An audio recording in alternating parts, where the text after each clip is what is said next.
Për shkak të vapës që po mbizotron në ditët e fundit në nivel vendi, Instituti Kombëtar i Shëndetësisë Publike të Kosovës u bën thirrje qytetarëve të tregojnë kujdes të shtuar gjatë ditëve me temperatura të larta. Gjatë vapës së madhe, rekomandohet të pini ujë shpesh dhe të qëndroni të hidratuar gjatë gjithë ditës, edhe nëse nuk ndjeni etje.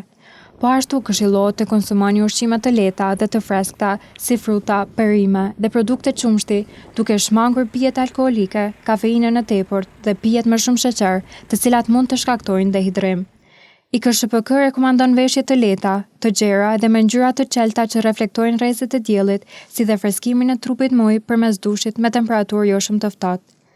Ndërsa Instituti Hidrometeorologjik i Kosovës u bën thirrje të veçantë personave me sëmundje kronike, të moshuarve dhe fëmijëve që të shmangin ekspozimin në rrezet e diellit nga ora 10 deri në 17 periudhë kur temperaturat dhe rrezatimi janë më të larta.